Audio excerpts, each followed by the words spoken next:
Hello students, आप सभी का स्वागत है मेरे इस ऑनलाइन प्लेटफॉर्म पर। और आज की जिम्नोस्पर्म की क्लास में हम बात करने वाले हैं पाइनस के स्टेम की आंतरिक संरचना के बारे में, अर्थात एनाटॉमी ऑफ पाइनस स्टेम। आइए शुरू करते हैं। जैसा कि आप यहाँ देख सकते हैं, हमने यहाँ पर दो डायग्राम बनाए हुए हैं, जिसमें से पहला जो डायग्राम है वो युवा तने के अनुप्रस्थ काट का है और दूसरा जो डायग्राम है वो प्रौढ़ तने के अनुप्रस्थ काट का है, जिसमें हमें सेकेंडरी ग्रोथ के पश्चात जो चीज़ें देखने को मिलेंगी वो शो कर रहा है ये। तो सबसे पहले हम देखते हैं कि पाइनस के युवा तने में हमें कौन कौन सी संरचनाएं दिखाई देंगी। तो आप यहाँ देख सकते हैं, सबसे बाहर जो हमें आवरण देखने को मिलेगा वो मिलेगा एपिडर्मिस का। ये जो एपिडर्मिस है वो एक सबसे बाहर की ओर पाए जाने वाली परत होती है, जो कि एक स्तरीय कोशिकाओं से निर्मित होती है और इसके बाहर जो है वो क्यूटिकल का आवरण पाया जाता है, अर्थात यह क्यूटिकल युक्त जो है परत होती है, जो कि एक स्तरीय कोशिकाओं से निर्मित होती है। अगर हम एपिडर्मिस के नीचे देखें तो एपिडर्मिस के जो नीचे का पूरा भाग है वो होता है कॉर्टेक्स।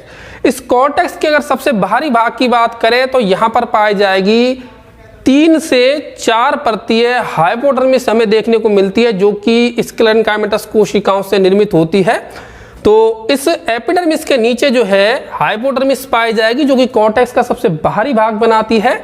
और इस हाइपोडर्मिस की, जैसा कि आपको बताया, कोशिकाएं दृढ़तकीय होती हैं और इस हाइपोडर्मिस के नीचे सामान्य मृदुतकीय कोशिकाओं से निर्मित जो है कॉर्टेक्स रीजन होता है या वल्कुट क्षेत्र होता है। और इस कॉर्टेक्स रीजन में पाए जाते हैं, आप देख सकते हैं, बहुत सारी रेजिन डक्ट जो है आपको यहाँ दिखाई देंगी। साथ ही साथ टैनिन युक्त जो कोशिकाएं हैं वो भी देखने को मिलती हैं। टैनिन युक्त पदार्थ से जो है भरी रहती हैं। और रेजिन, जैसा कि आपको बताया कि पाइनस के तने का यह विशिष्ट लक्षण है कि इसके आंतरिक संरचना में आपको रेजिन डक्ट जो है वो दिखाई देंगी। तो यहाँ पर हमें रेजिन डक्ट दिखेंगी इसके कॉर्टेक्स में बहुत सारी। कॉर्टेक्स के अगर हम आंतरिक पार्ट की बात करें तो सामान्य मृदुतकीय जो कोशिकाएं उनके नीचे पाई जाती है एंडोडर्मिस, जो कि बहुत ज़्यादा स्पष्ट नहीं होती है इस तने में। तो यहाँ पर एंडोडर्मिस जो है हमें देखने को बिल्कुल स्पष्ट तरीके से नहीं मिलेगी। एंडोडर्मिस के बाद में पाई जाएगी पेरिसाइकिल। पेरिसाइकिल जो होगा वो 2 से 3 स्तरीय मृदुतकीय कोशिकाओं से निर्मित यहाँ पर पेरिसाइकिल पाया जाता है, जिसे हम परिरंभ भी कहते हैं। आप यहाँ पर देख सकते हैं कि ये कॉर्टेक्स है और कॉर्टेक्स के नीचे जो है हमें यहाँ पेरिसाइकिल जो है वो दिखाई देगा। पेरिसाइकिल 2 से 3 स्तरीय होता है। और पेरिसाइकिल के बाद हम बात कर लेते हैं संवहन पूलों की। यहाँ हम लाइनर डायग्राम में जो है पेरिसाइकिल इस तरीके से दिखा भी सकते हैं। ये जो है आप देख रखे पेरिसाइकिल बना रखा है। तो ये जो है आपका पेरिसाइकिल, और पेरिसाइकिल के नीचे आप देख सकते हैं कि संवहन पूल जो है पाए जाएंगे। संवहन पूलों की बात कर लेते हैं तो यहाँ पर हमें 5 से 6 या उससे थोड़े से अधिक संवहन पूल दिखाई देंगे। और प्रत्येक संवहन पूल आप देख सकते हैं कि कंजॉइंट होता है, साथ ही साथ कोलेट्रल होगा और यह एंडार्च किस्म का होता है। प्रत्येक संवहन पूल में आप देख सकते हैं कि ये प्रत्येक संवहन पूल जो है इसमें बीच में एधा पाई जा रही है, इसलिए यह संवहन पूल जो है वो ओपन होते हैं। ओपन का मतलब आप सभी जानते हैं कि जब जाइलम और फ्लोएम के बीच में एधा पाई जाती है तो ऐसा संवहन पूल खुला हुआ संवहन पूल कहलाता है। तो यहाँ पर आप ये देख सकते हैं कि वलय में व्यवस्थित संवहन पूल पाए जाते हैं। जिस तरीके से एक द्विबीजपत्री तने के अंदर वलय में व्यवस्थित संवहन पूल होते हैं, ठीक उसी तरीके से यहाँ भी वलय में व्यवस्थित संवहन पूल पाए जाते हैं, जिसमें जाइलम और फ्लोएम के बीच में एधा पाई जाएगी। जाइलम जो है वो ये देख सकते हैं आप, अंदर की ओर जो है वो जाइलम है केंद्र की ओर, और बाहर की ओर जो है जो डॉट डॉट रूप में हमने यहाँ दिखाया हुआ है वो फ्लोएम है। डायग्राम में आप देखिए ये फ्लोएम है आपका। ये बीच में जो है व्हाइट कलर से जो है बना हुआ वो कैम्बियम है, और ये अंदर की ओर जो है जाइलम है। ये रेजिन डक्ट आपको दिखाई दे रही है। और उसके बाद में अगर हम देखें तो इन संवहन पूलों के बाद में और तने के केंद्र में दिखाई देती है पित्त, जो कि बनी हुई होती है मृदुतकीय कोशिकाओं से। ये बीच में पाई जाएगी पित्त जो है, आप इसको देख सकते हैं। तो इस तरीके से कह सकते हैं कि एक द्विबीजपत्री तने के समान जो है इसकी आंतरिक संरचना हमें देखने को मिलती है।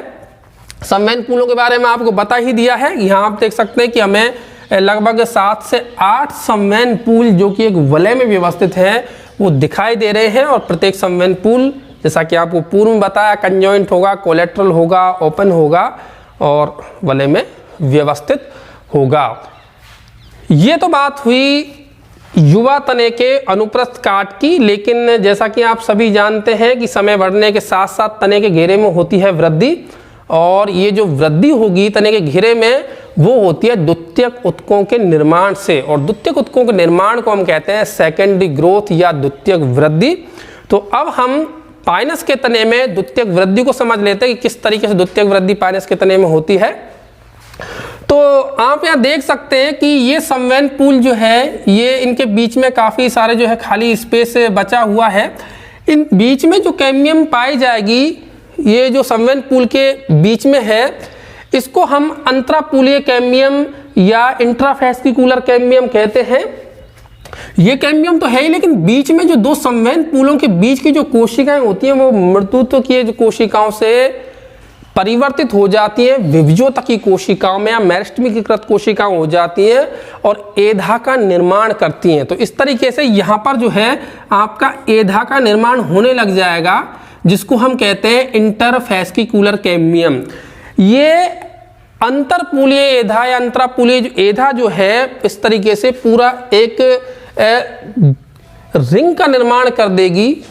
इस तरीके से एक पूरी रिंग बन जाएगी, और यह एधा बनाएगी द्वितीयक ऊतकों को। यह एधा जो है बाहर की ओर निर्माण करेगी सेकेंडरी फ्लोएम का, और अंदर की ओर निर्माण करेगी सेकेंडरी जाइलम का। इस सेकेंडरी फ्लोएम और सेकेंडरी जाइलम के निर्माण से ये द्वितीयक ऊतकों का जो है पूरा वलय निर्मित हो जाता है, और इस तरीके से ये बहुत सारे वलय आपको यहाँ पर दिखाई देंगे। आप यहाँ देख सकते हैं, क्योंकि एक वर्ष में मौसम डिफरेंट टाइप के होते हैं, तो उस दौरान जो जाइलम है वो भी थोड़ा सा अलग प्रकार का बनता है। एक जो जाइलम बनेगा जिसको हम ऑटम वुड कहते हैं, और दूसरा जो जाइलम बनेगा उसको हम स्प्रिंग वुड कहते हैं। तो ग्रीष्म काल में जो जाइलम बनता है, तो ग्रीष्म काल में जो है पत्तियां नई बननी होती हैं, नई शाखाएं बनती हैं, तो ऐसे में जो वाहिकाएं चूंकि यहाँ पर एब्सेंट होती है, जो वाहिनिकाएं बनेंगी तो वाहिनिकाएं जो है वो थोड़ी चौड़ी होती है, तो ऐसे में जो जाइलम बनता है वो भी थोड़ा सा ज़्यादा बनता है।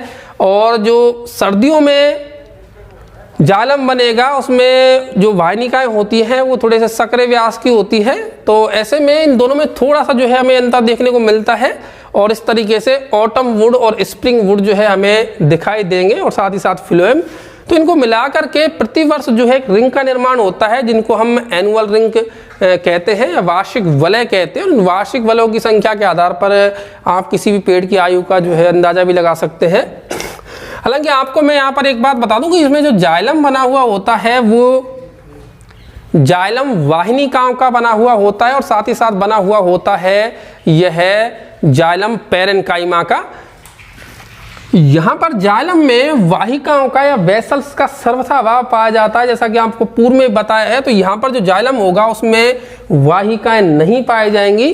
ठीक इसी प्रकार अगर हम फ्लोएम की बात करें तो फ्लोएम बना हुआ होता है यहाँ पर चालनी नलिकाओं का, और साथ ही साथ बना हुआ होगा इसमें फ्लोएम मृदु तक पाया जाता है, एल्बुमिनस कोशिकाएं भी पाई जाती हैं, और सह कोशिकाओं का सर्वथा अभाव जो है देखने को मिलता है, क्योंकि जिम्नोस्पर्म पादप है। इसीलिए जब हम बात करेंगे नीटिलिज गण के पादपों में तो वहाँ कंडीशन अलग है, लेकिन यहाँ पर जो है जाइलम के अंदर वाहिकाओं का व फ्लोएम के अंदर सह कोशिकाओं का अभाव हमें देखने को मिलता है। और सेकेंडरी ग्रोथ के बारे में जैसा कि आपको मैंने बताया कि सेकेंडरी ग्रोथ जो है वो होती है पूरा एक वलय बन जाता है एधा का, और इस एधा के वलय से बनते हैं सेकेंडरी जाइलम और सेकेंडरी फ्लोएम। और इस सेकेंडरी जाइलम के अधिक मात्रा में बनने से जो फ्लोएम होता है, विशेषकर हम कहें कि प्राथमिक फ्लोएम, वो थोड़ा सा दब जाता है। और जैसा कि आपको मैंने पहले बताया कि जाइलम की जो मात्रा होती है वो थोड़ी ज़्यादा होती है, ज़्यादा सघन होती है, और इसीलिए पाइनस की जो कास्ट है वो कहलाती है पिक्नोजाइलिक या सघन दारुक। और इसीलिए ये जो कास्ट है वो काफ़ी मजबूत होती है और जाइलम ज़्यादा पाया जाएगा, इसीलिए ये इमारती महत्व की भी है। यहाँ पर आप देख सकते हैं कि हमें मेडुलरी रे भी दिखाई दे रही हैं, जिनमें से 2 प्रकार की रे हमें दिखाई दे रही है। प्राइमरी मेडुलरी रेज जो कि केंद्र में से लेकर के हमें सेकेंडरी जाइलम तक और सेकेंडरी फ्लोएम तक दिखाई दे रही है। इसके अलावा जो है दूसरी भी हमें दिखाई दे रही है छोटी छोटी, जिनको हम सेकेंडरी मेडुलरी रेज कहते हैं, द्वितीयक मज्जा किरणें कहते हैं। ये प्राइमरी मेडुलरी रेज आप देख सकते हैं काफ़ी लंबाई में, लगभग पूरे तने की जो है व्यास में ये फैली हुई है किरण रूप से। और ये आप देख सकते हैं कि ये सेकेंडरी जाइलम है। ये जो ताराकार आकृति की दिख रही है ये प्राइमरी मेडुलरी रे है। और ये हमारा ऑटम वुड जिसको हमने कलर से दिखाया है यहाँ पर, और ये जो वाइट कलर से दिखाया है ये स्प्रिंग वुड है। और ये जो है आपकी सेकेंडरी मेडुलरी रे। तो कहने का तात्पर्य ये है कि यहाँ पर हमें जो सेकेंडरी ग्रोथ देखने को मिलती है वो पैटर्न लगभग वैसा ही है जैसा कि किसी द्विबीजपत्री तने के अंदर देखने को मिलता है। यहाँ पर हमें जाइलम जो निर्मित होगा सेकेंडरी जाइलम, उसमें स्थूलन भी देखने को मिलता है, क्योंकि जो जाइलम होगा वो प्रोटोजाइलम और मेटाजाइलम में डिवाइड रहता है। तो मेटाजाइलम में जो अधिकतर स्थूलन देखने को मिलता है हमें वो जालिकावत मिलता है, जबकि प्रोटोजाइलम में जो है वो सर्पिलाकार स्थूलन है हमारे देखने को मिलेगा। तो इस तरीके से ये जो जाइलम है वो सघन रूप से इसमें व्यवस्थित हो जाएगा, जो कि फ्लोएम को थोड़ा सा दबा देगा। और इस तरीके से इस प्रौढ़ तने की आंतरिक संरचना हमें देखने को मिलती है।